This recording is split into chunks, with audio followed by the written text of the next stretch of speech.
Yes po ma'am, ano po bang problema? Ano problema? Sino nagluto na ito?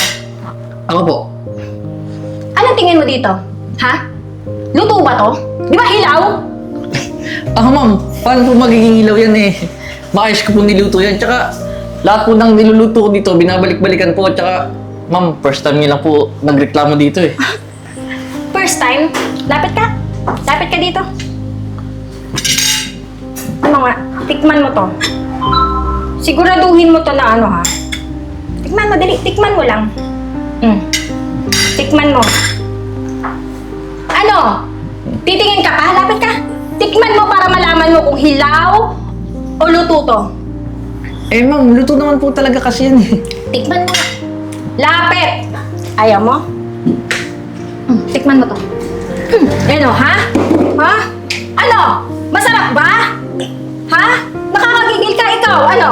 Eh, ma'am, Titingin-tingin ka pa eh! sumusobra na kasi kayo eh. Tsaka hindi porket customer kayo, kayo lang lagi masusunod. Di naman po tama yung dinadahilan nyo, customer is always right. Oo! Saka, Eh, mali yung ginagawa nyo eh. mali. Mali ba yung ginagawa ko? Maghahain kayo dito, hilaw pa. Ma'am, Akala ko ba bestseller to? kaya nga po ma'am, eh, maayos po yan niluto, baka po yung panlasa niyo po ang hindi okay. Panlasa? Ano ibig sabihin? Anong ibig mong sabihin? Eh, ma'am, Ha? medyo- Yung panlasa ko is, tumatanda na kasi kayo. Siguro nawawalan kayo ng panlasa. gusto mo sampalin kita ngayon? Tumatanda.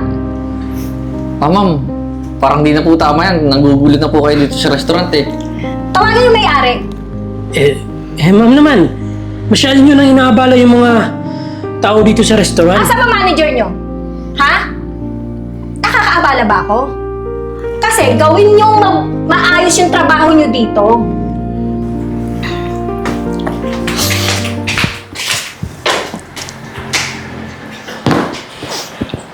Wala mga tao dito. Waiter! Waiter! Ang bagal-bagal naman! Hello po, ma'am. Good morning po. Ano bang klaseng resto to? Kanina pa ako nagtatawag ah! Ma'am, medyo marami kasing customer, ma'am eh. Wala akong pakialam kung marami kayong customer. Ang sa akin, pagdating ko dito, asikasuhin mo kagad ako. Hindi naman pwede po yun, ma'am, kasi may patakaran po dito sa restaurant. First come, first serve po. Wala akong pakialam kung first come, first serve yan. Basta asikasuhin mo kagad ako. Ma'am, nakikita niyo naman po, di ba? Marami pong nakapilang customer, nag-aantay din po ng mga order nila. Ano ba sinabi ko? Di ba, pagdating ko dito, aasikasuhin mo kaagad ako. At saka, ang laki-laki mong tao. Sobrang bagal mo. Ikaw, ano kayo pinapakain mo sa pamilya mo, ha? Ma'am, wala naman pong masama sa trabaho ko. Tsaka, ma'am, proud po ako sa sarili ko kasi nabuhay ko po yung pamilya ko. Mukha ka namang hampas lupa eh. Tingnan mo yan. Mga datingan mo, parang, ewan ko ba? Pwede ba? Kunin mo na nga yung order ko. Naiirita kasi ako sa'yo eh. Yung bestseller, ibigay mo sa akin ah. Sige po, ma'am, basta Bilisan mo. willing po kayo magantay ng Ayoko 30 magantay. minutes. Bilisan mo na. Kailangan yung order ko, ora mismo, dadali mo kaagad dito. Saka ma'am. nagugutom na ako eh. Paano ko po yung lulutuin? Magluluto pa po yung chef namin. Ngayon na nga. Ang daming pong sinasabi. Bilisan mo. Sige po, ma'am. Naiirita ako sa'yo, ah. Bilisan mo! Napakabagan. Tingnan.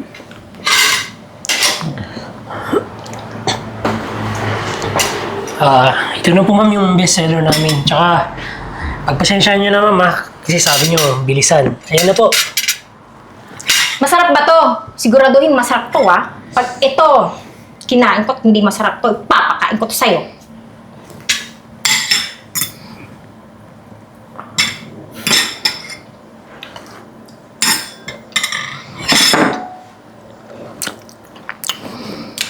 Ano ba yan? Anong klaseng luto ba yan? Hilaw! Tingnan mo, oh. Tingnan mo tong manok na to, hilaw. Sino ma'am. nagluto nito? Hindi na po kasalanan namin yan. Sabi mo, bilisan eh.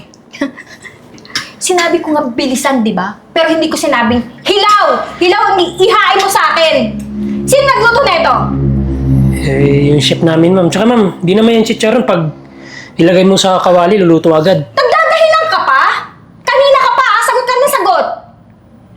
Tawagin mo nagluto nito. Bilisan mo! Ma'am, nakita nyo naman, di ba maraming customer?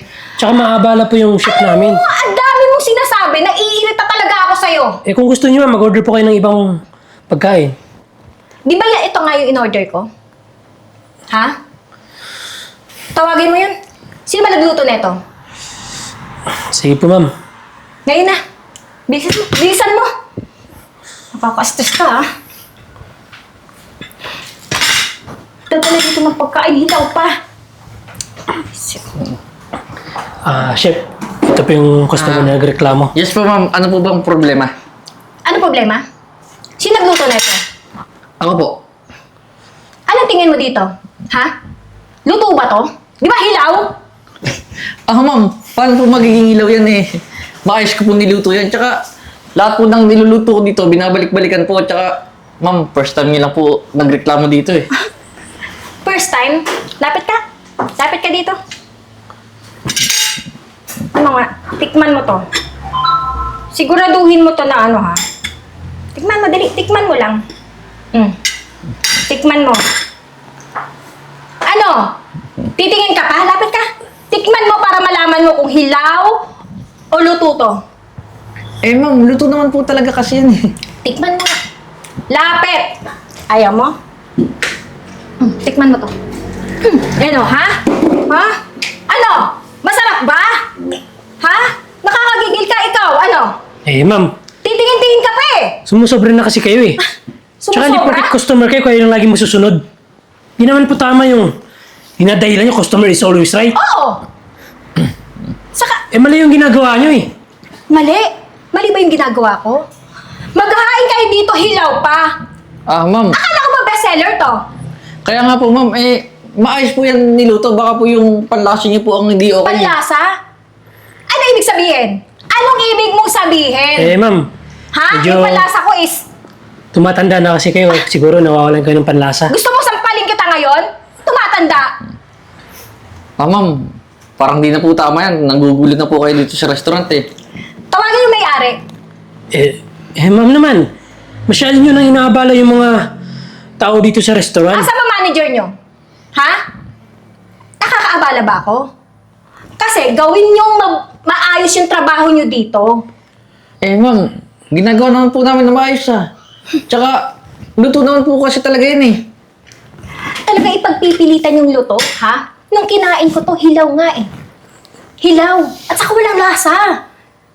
Di ko maintindihan, parang nilagyan lang yata to ng toyo, walang asin. Kalokohan yan! Chef, ganyan talaga pag may edad na. Bubulong-bulong Kasi ka pa dyan. Ikaw, laki-laki mo ng katawan mo eh. Dami mong dada. Ano? Tawagin yung manager nyo. Nakakairita. Tawagin nyo na. Sige na. Sige po. Bilisan nyo.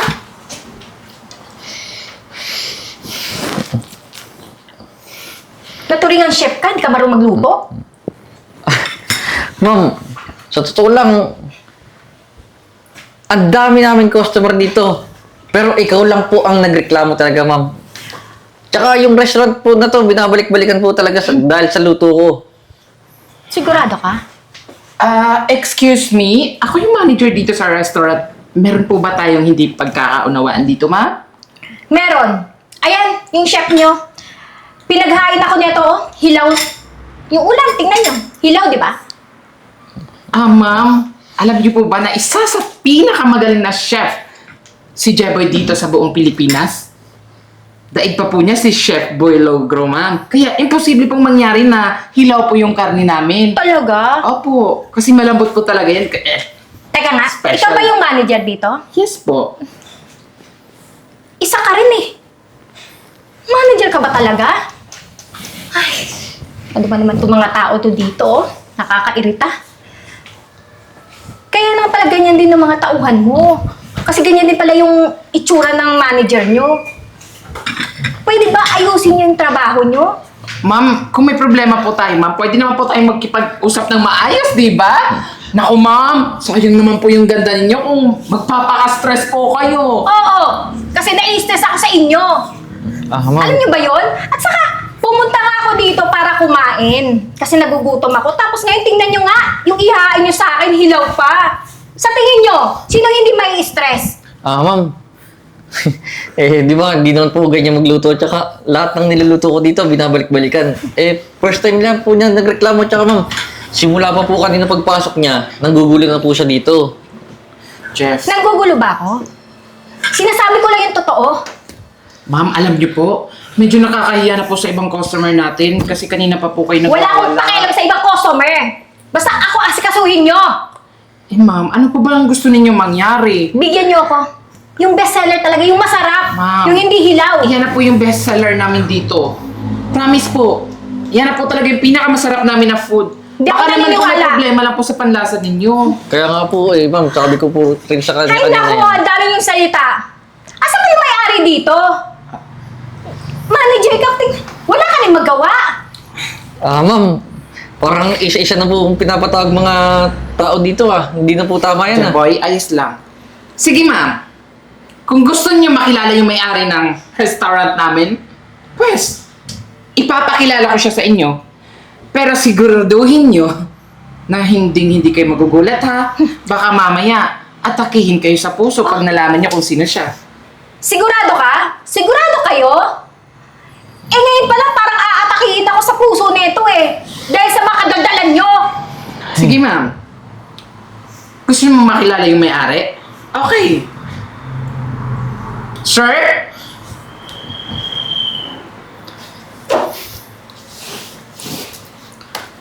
Ano?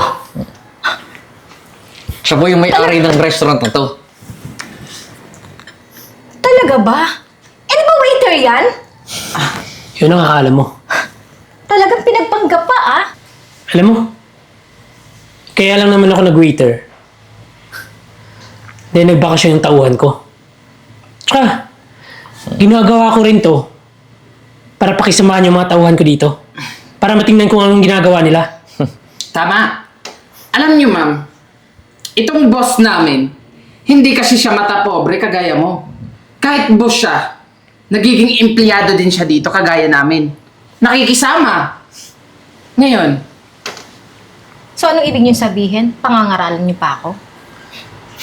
Ma'am, parang Wala antas nang pa rin ng pakialam prime kung siya mo yung may-ari. Talaga? Hindi mo ba alam? O kaya, hindi mo lang nakikita sa paligid mo May CCTV dito. At sisiguraduhin ko, ikakalat namin yung mukha mo sa social media. isa pa. Kilalang kilala kita. Kasi namumukhaan ko yung pagmumukha mo kasi trending ka sa social media. Di ba may kaso kang stapa? Di ba tumakas ka lang? Nagtatago? Ngayon, isang tawag lang namin sa pulis at nakakasiguro kaming mahuhuli ka. Mabubulo ka sa bilangguan. Nako! Panigurado niyan. Pagpifiestahan ka ng mga preso dun sa loob. Baka mamaya, Pasensya na kayo nagbibiro lang naman ako nagbibiro, pas kami hindi. Ako pa lang mukha mo pumasok dito sa restaurant tapos maggugulo ka? Pasensya na Akala po. mo kung sino ka? Pasensya, tumigil ka!